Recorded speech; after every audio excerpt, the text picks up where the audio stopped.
इस कार्यक्रम के पुण्यार्चक हैं प्राचीन श्री अग्रवाल दिगंबर जैन पंचायत रजिस्टर धर्मपुरा, प्रधान श्री चक्रेश जैन, महामंत्री श्री विजेंद्र जैन, कोषाध्यक्ष श्री शेखर जैन, सचिव श्री नीरज जैन, मंदिर मैनेजर श्री पुनीत जैन।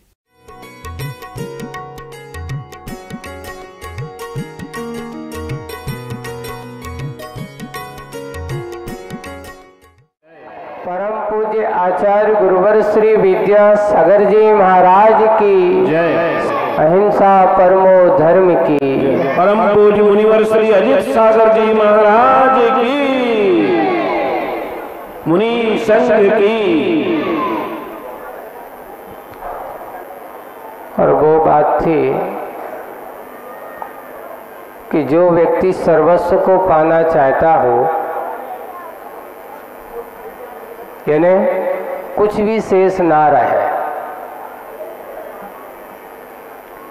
यह सर्वस्व को पाने वाला जीवन हमेशा संतों का या संतों के पथ पर चलने वाला होता है, सतपथ पर चलने वाला होता है। सदा उनके अनुगामी बनता हुआ, उनके साथ चलता हुआ वह अपने कदम बढ़ाता चला जाता है। एक दूसरी बात और है, ये बताओ,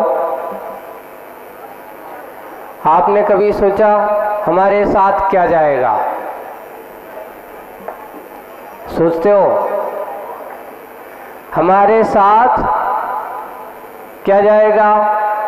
या अभी हम लोग सुबह पंचाशती काय पढ़ रहे थे, उसमें भी ये कहा गया था, बहुत अच्छा विषय,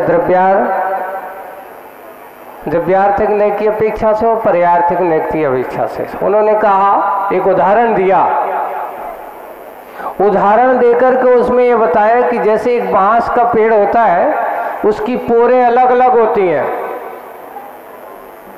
ये छोटी है, ये बड़ी है, ये बड़ी है, ये बड़ी है। एक बांस में अनेक भेद होते हैं, खंड खंड अलग अलग होते हैं।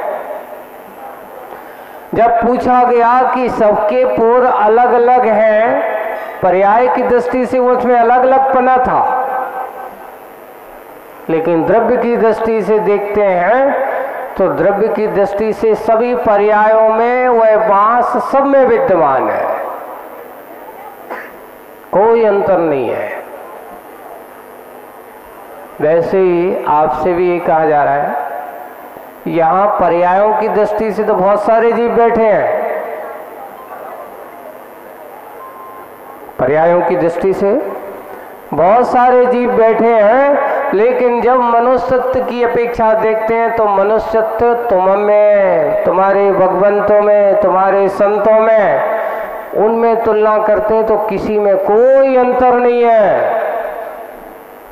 आपकी मनुष्य पर्याय में, उनकी मनुष्य पर्याय में, हमारे भगवंतों की मनुष्य पर्याय में, स्वभाव की दृष्टि से कहते हैं द्रव्यानुयोग, द्रव्यार्थिक न्याय की अपेक्षा से देखते हैं तो तुलनात्मक अध्ययन करते हैं तो मनुष्यत्व पर्याय में कोई अंतर नहीं है कि हमारे भगवंतों का मार्ग और हमारा मार्ग, दोनों इस मार्ग की अपेक्षा से अपन देखते हैं तो वे भगवंत अपने मंजिल तक पहुंच गए हैं। अभी हमारी मंजिल चालू, अभी क्या हम मार्ग पे आए हैं कि नहीं आए? मार्ग पर चलना हमने प्रारंभ किया है कि नहीं किया? इसके बारे में हमें सोचने की जरूरत है। देखिए, हमारा जीवन अगर भगवान के मार्ग पर चलने का है कि संसार के मार्ग पर चलने का है, क्या उद्देश्य हमने बना करके बनाया है? हमने अगर उद्देश्य भगवान के मार्ग पर चल करके मंजिल को पाने का बनाया है तो फिर संसार के इन ठिकानों पर रुकने की अवस्था, वो सोचता है कि ये ठिकाना मेरा शाश्वत नहीं है, ये मेरा मंजिल नहीं है, मेरी मंजिल तो कुछ और है, उसे पाना है। वही बात आप लोगों को कहना चाह रहा हूँ आज के विषय में, आज के इस मुगमाटी के विषय में, वही कि हम उन सत्य के पथ के अनुगामी बने।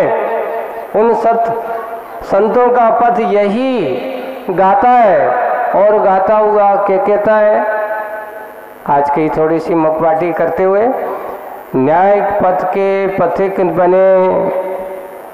कैसे बनो? आप लोग कहते हो भगवान मैं न्याय पथ का पथिक, न्याय का कभी समर्थन मत करना। ये बताओ, दान देना, भगवान की पूजन करना, ये न्याय का पथ है कि अन्याय का पथ? बोलने का त्याग है लगता है तुम लोगों का। अच्छा है, अभी जब महाराज जब आप बोलते तब हम लोग तो बोलते ही नहीं हैं, बहुत अच्छी बात है, लेकिन जब कहते महाराज बोलो तो तब तो बोलना चाहिए। अभी आपसे कहा कि दान का पथ या दान का मार्ग और भगवान की पूजन का मार्ग, भगवान की आराधना का मार्ग, गुरु सेवा का मार्ग, ये आपका मार्ग अन्याय के मार्ग से हटाकर के न्याय के मार्ग पर रखने वाला है। और वही है, आप न्याय मार्ग के अनुगामी बने हो, वह है सच्चा पथिक। लिखा है न्याय पथ के पथिक बने। और जैसे कैसे बनो, तो उन्होंने लिखा सूर्य नारायण से ये अन्याय देखा नहीं गया, क्योंकि मुगमाटी में जब देखा किस प्रकार की तपन हुई, इस प्रकार की भीषण गर्मी हुई, तो सूर्य नारायण से ये अन्याय देखा नहीं गया, सहा नहीं गया, और अपने मुख से किसी को कहा नहीं गया। फिर भी अकर्मण्य नहीं हुआ, वह बार बार प्रयास रहा सूर्य का अन्याय पक्ष के विलय के लिए, न्याय पक्ष की विजय के लिए। विजय हमारी कौन सी हो? लोग कहते हैं कि अन्याय से हमारी विजय हो सकती है। बंधुओं, जिनकी नीयत खराब हो, जिनके मन में किसी के प्रति अगर बुरा करने के भाव हो, किसी को नीचे दिखाने के भाव हो, वो कहे कि ऐसे किसी को नीचे दिखा करके, नीचे गिरा करके मैं बड़ी सिंहासन पर बैठ जाऊं, वो कभी भी उसका हो सकता है। एक अपने यहाँ लेके एक वो मिलता है कि एक कौवा मंगरे पे बैठ जाए ऊपर, तो वो राजा नहीं बन जाता। ऊंचा बैठ जाने से कोई राजा नहीं बन जाता। और व्यक्ति राजा जो बनता है, वो उसकी अपनी नियत, उसकी विचार, उसके आचार, उसके अंदर के परिणामों से बनता है। पूज्य आचार्य भगवान के बारे में जब हम बात करते हैं, एक बार का एक प्रसंग है, आपको सुनाते हैं। बहुत देखिए आचार्य से की कितनी विचार महानता है। महाराज जी एक श्रावक आए। अब आप लोगों की विसंगति हम बताते हैं कि आचार्य के सामने कितना अच्छा है। आचार्य, हम तो चाहते हैं कि आपके आशीर्वाद के, आपके संग का हमारे यहाँ चतुर्मास हो, है ना, पर आपका आशीर्वाद नहीं मिला, तो हमारे यहाँ संघ का चतुर्मास हो रहा है। तो बोले कि संघ के साधु तो है कि नहीं? आचार्य श्री कह रहे हैं हाँ साधु हैं, महाराज हैं। तो भैया फिर चिंता क्यों? ये क्यों सोचते हो कि आचार्य भगवान के ही संघ के ही साधु हो? अगर तुझे पुण्य कमाने का, धर्म ध्यान करने का कोई भी अवसर मिलता हो, तो कभी भी तुम किसी भी साधु के पास जाओ, उसका लाभ लो। वहां जाकर के आचार्य भगवान के मन में कभी ये नहीं होता कि ये ऐसा हो और वैसा हो। वे तो कहते हैं कि जैसा भी हो अपना धर्म ध्यान हो, पाप की प्रवृत्ति से बचो। अगर आप पाप की प्रवृत्ति से बचना चाहते हो हाजर सी। देखिए ऐसा नहीं है, कभी भी हो, कोई भी साधु संत हो, साधु समागम हो, हमें उनका क्या मिल लेना चाहिए? लाभ लेना चाहिए। सत्यवादी हो, लेकिन ऐसा सत्यवादी मत बनो कि किसी के लिए क्या बन जाए, ऐसे सत्यवादी आफत बन जाए, किसी के लिए मुसीबत हो जाए, किसी के लिए विप्लव का कारण बन जाए, किसी की मानसिकता का कारण बन जाए, किसी के धर्म ध्यान में वो बाधक बन जाए। आज हम क्या होते हैं, छोटी सी छोटी बातों को हम इतना पकड़ करके बन जाते हैं, इतना अपनत्व बना लेते हैं और उसमें अपनत्वपना बना करके हम किसी के अच्छे कार्य में बाधक बन जाते हैं। आपको वो उदाहरण बहुत अच्छे से ध्यान रखना कि राम जी ने जब अपने हनुमान हैं, सुग्रीव आदि हैं, उन सब लोगों की उस बात को बिल्कुल नकार दिया। बोले कि क्यों, कौन सी बात थी वो? कि जब रावण बहुरूपनी विद्या सिद्ध कर रहा था और सब चिंतित होकर के आ गए कि अगर ये विद्या सिद्ध हो गई तो हमें युद्ध में विजय मिलने वाली नहीं है, सीता तुम्हें मिलने वाली नहीं है। तो राम जी ने जाकर के एक ही शब्द कहा था कि एक नहीं ऐसी हजारों सीताएं चली जाएं, एक नहीं ऐसे हजारों पराजय में स्वीकार करूंगा, लेकिन मैं कभी किसी की धर्म और धर्म आराधना की साधना में बाधक नहीं बनूंगा। रावण का उद्देश्य गलत था, ये बात निश्चित है, लेकिन तुम उसके उद्देश्य से अपना उद्देश्य रामचंद्र जैसा बनाओ ना। उनकी तरह हम अपनी सोच बनाएं, सामने वाले की सोच अपने आप सुधर गई। आखिर रावण को भी समझ में आ गई कि गलती मैंने की थी, उसका परिणाम मुझे भुगता। हम अपनी सोच बहुत अच्छी बना के रखें। आज मूक माटी में आपको न्याय मार्ग का उपदेश दिया गया है और बाकी बातें आपके लिए कमें कहेंगे, लेकिन इतना ही कहना चाहूँगा, बंधुओं मौका मिला है तो मौका मिले तो मौके का सदुपयोग करो, दुरुपयोग मत करो।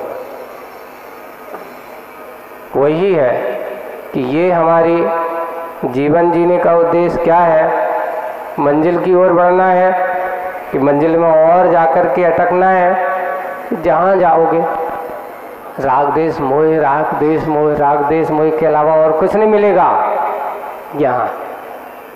कई बार तो हम लोग सोचते हैं, आज रात में बैठे बैठे कहीं कहीं अपन जो मैंने सोचा और विचार किया, कभी कभार हम लोग उपदेश तो दे देते हैं, लेकिन फिर लगता है कि यार बात अपन इतना उपदेश, इतना सब कुछ दो, इतना सब कुछ बात कहो, बड़े अच्छे ग्रंथों की बात सुनाओ, बड़े निर्ग्रंथों की बात सुनाओ और अच्छी मुखमाटी सुनाओ, सब कुछ करो और इनके लिए मन को अपन सोचते हैं कि इनका जितना बन सके अच्छा हो जाए। लेकिन होता ये कि सुनाते सुनाते सुनाते सुनाते जब ये क्या कोई ऐसी बात आ जाती है फिर सोचते यार काय को सुना रहे यार, कछु तो असर पड़ता नहीं है ना, कुछ तो असर दिखाई दे नहीं रहा है, अभी भी लोगों के अंदर के राग द्वेष कम हो नहीं रहे हैं। फिर मन में सोचते कि भैया तुम्हारा काम ही ऐसा नहीं है, वैसा सोचा आप सब कुछ बंद करो, ऐसा सोच लेते मन में। फिर विचार करते अगर तुम ही अपना करना, तो मैंने फिर उस बात भी एक कहानी पढ़ी कि एक व्यक्ति था, स्नान कर रहा था, स्नान करते समय और हुआ ये कि एक पानी में कहीं से बिच्छू गिर गया। अब वो बिच्छू क्या हो गया उसमें, तो उसने सोचा कि इसको बचा दे। जैसे ही उसने उसको पकड़ा तो उसने क्या किया, उसको डंक मारा। अब उसने डंक मारा तो वो सामने वाला सोचता है कि अपन तो सोच रहे हैं कि इसको बचाओ, पर ये आदमी क्योंकि उसको डंक मारने का स्वभाव है, उसका स्वभाव काहे का है? डंक मारने का है। तो फिर वो भी सोचता कि इसका काम डंक मारने का है और तो अपना काम इसको बचाने का। तुम मारो कितना मारते हो, लेकिन मैं तो तुम्हें पानी से बाहर निकाल के ही रहूंगा। वैसे ही फिर अपन ने भी सोचा कि जी लोग तो हैं कसाई वाले, इनको करवे को काम का है कसाई, तो अपन भी जी कितनों करत देखते हैं। अपन भी ये क्या ना एक दिन इनको सुनाते रहो कि जी अच्छी नहीं है, जी जहर है, जी दुख है, जी कारण है, कष्ट है, कहते रहो। पत्थर पे कभी एक बार रस्सी जात निशान तो पड़ ही जाता है। बस वही कार्य अपन को करने का भी सोचा कि नहीं, काम तुम्हारा है, अपना काम यही है कि परहित सरस धर्म नहीं भाई वाला है, कि अगर आपके अंदर भी परहित की भावना है, अपन भी सोचते हैं कि यही भी भाव हमारे अंदर होता है कि किसी के अगर हित का मार्ग संपादित होता है तो अच्छे अच्छे कार्य में इसको लगाते जाओ। इनकी दोनों धन संपत्ति जो पाप में लगी है, इनकी धन संपत्ति को पुण्य में कैसे लगाया जाए। सागर समाज के लिए एक बहुत बड़ी, अभी बैठे हैं छोटे छोटे समाज के लोग भी ऐसे अच्छे अच्छे धर्म सम्यक दर्शन के आयतनों को बना रहे हैं। तो सागर तो छोटा नहीं है भैया, बड़ी समाज है। अभी हम बैठे थे, हमारे अन्नू भाई बैठे थे ब्रह्मचारी जी महाराज, सैपुरा समाज के लोग भी एक अच्छा विशाल रथ तैयार कर रहे हैं, छोटा मोटा नहीं, 200 किलो चांदी का कम से कम, है ना। तो हमने कहा सागर वाले चिंता मत करो भैया जी, सागर वाले भी 200 किलो क्या 250 किलो को भी बन जाए तो भी पीछे रहने वाले नहीं है। तो आज आप सब लोगों को भी यही है कि हम अपने अंदर के अन्याय मार्ग को कैसे दूर करें, न्याय मार्ग पर हम कैसे चल सकें, न्याय मार्ग पर चलाते हुए अपने पाप की प्रवृत्ति को कम कर सकें और पुण्य की प्रवृत्ति को और बढ़ा सकें। यही हमारे उद्देश्य होना चाहिए। चाहे हम उस सिद्ध चक्र आराधना का उद्देश्य है हमारा, यहाँ पापों को बढ़ाने का काम नहीं होता। हम भगवान की आराधना कर रहे हैं, सिद्ध चक्र विधान कर रहे हैं, इसका उद्देश्य यही है कि भगवान मेरे कर्मों का चक्र कैसे दूर होवे, मैं अपनी कसायों के चक्र को कैसे कम करूं, मैं अपने अंदर के परिणामों में निर्मलता कैसे लाऊं, ये हमारा उद्देश्य होना चाहिए। अगर ये उद्देश्य है, नियम से आपका न्याय मार्ग बिल्कुल विकास मार्ग की ओर है, मंजिल तक की ओर बढ़ेगा। समय बहुत हो गया।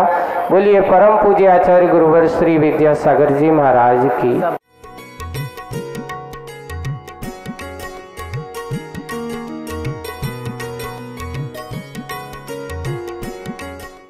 इस कार्यक्रम के पुण्यार्जक थे प्राचीन श्री अग्रवाल दिगंबर जैन पंचायत रजिस्टर धर्मपुरा, प्रधान श्री चक्रेश जैन, महामंत्री श्री विजेंद्र जैन, कोषाध्यक्ष श्री शेखर जैन, सचिव श्री नीरज जैन, मंदिर मैनेजर श्री पुनीत जैन।